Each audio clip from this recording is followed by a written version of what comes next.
What do you think started the pathway towards increasing censorship? Because clearly we were going in that direction for the last few years. It seemed like we really found out about it when Elon bought Twitter and we got the Twitter files. And when you came on here and when you were explaining the relationship with FBI, where they were trying to get you to take down certain things that were true and real and certain things they tried to get you to limit the exposure to them. So it's these kind of conversations. Like, when did all that start? The most extreme, I'd say it was during the Biden administration when they were trying to roll out the vaccine program. And I'm generally like pretty pro rolling out vaccines. I think on balance, the vaccines are more positive than negative.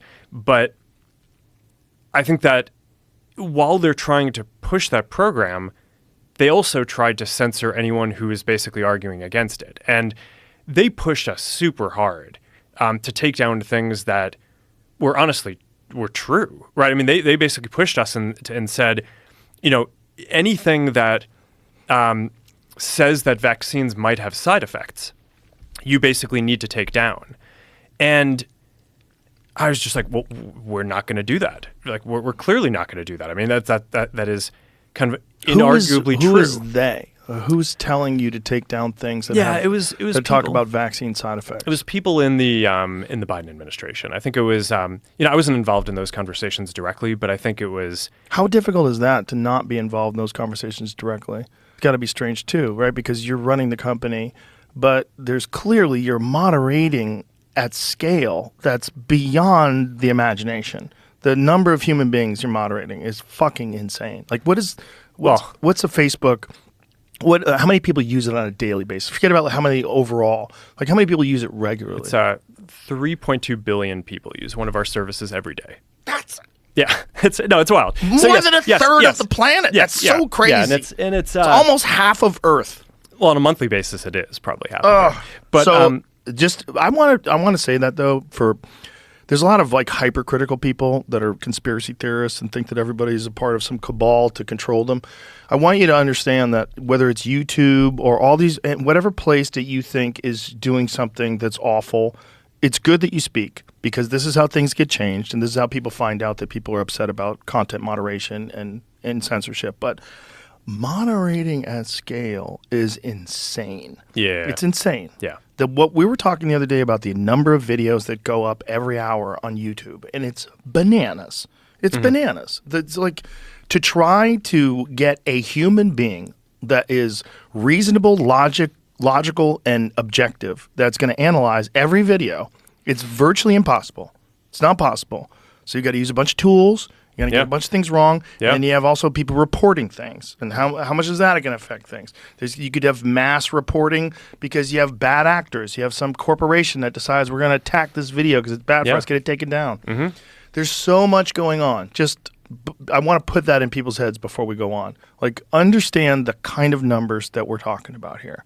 Now understand you have the pandemic, and then you have the administration that's doing something where I think they crossed the line, where it gets really weird, where they're saying what you were saying. They were trying to get you to take down vaccine side effects, which is just crazy. Yeah. So, I mean, like you're saying, I mean,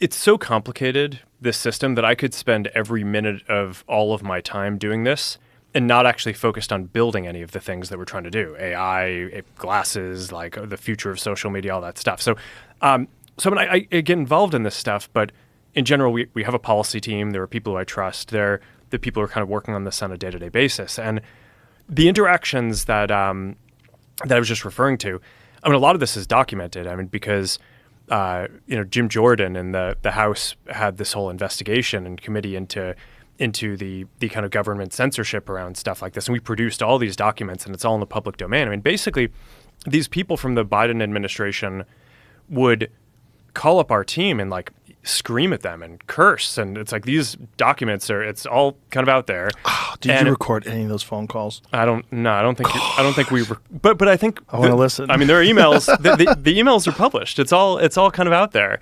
And they're like, And basically, it just got to this point where we were like, no, we're not gonna take down things that are true. That's ridiculous. They wanted us to take down this meme of Leonardo DiCaprio looking at a TV talking about how 10 years from now or something, you're going to see an ad that says, okay, if you took a COVID vaccine, you're eligible for, for this kind of payment, like this sort of like class action lawsuit type meme.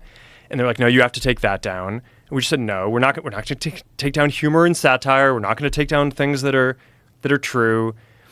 And then at some point, I guess, I don't know, it flipped a bit. I mean, Biden, when he gave some statement at some point, I don't know if it was a press conference or to some journalists, where he basically was like, these guys are killing people. And I don't know, then like all these different agencies and branches of government basically just like started investigating, coming after our company. It was brutal. It was brutal. Wow. Yeah. It's just a massive overstepping.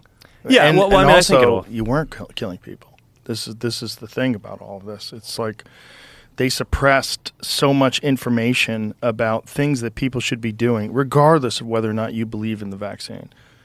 Regardless, put that aside. Metabolic health is of the utmost importance in your everyday life, whether there's a pandemic or there's not. And there's a lot of things that you can do that can help you recover from illness.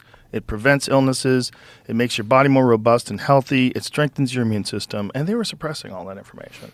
And that's just crazy. You can't say you're one of the good guys if you're suppressing information that would help people recover from all kinds of diseases, not just COVID, the flu, common cold, all sorts of different things, high doses of vitamin C, D3 with K2 and magnesium. They were suppressing this stuff because they didn't want people to think that you could get away with not taking a vaccine, which is really crazy when you're talking about something that 99.07% of people survive. This is a crazy overstep, but scared the shit out of a lot of people. Red-pilled, as it were, a lot of people because they realized, like, oh, 1984 is like an instruction manual. It's like it shows you how things can go that way with wrong speak and with bizarre distortion of facts. And when it comes down to it, in today's day and age, the way people get information is through your platform, through X. This is how people are getting information. They're getting information from YouTube. They're getting information from a bunch of different sources now. And you can't censor that if it's real legitimate information because it's not ideologically convenient for you.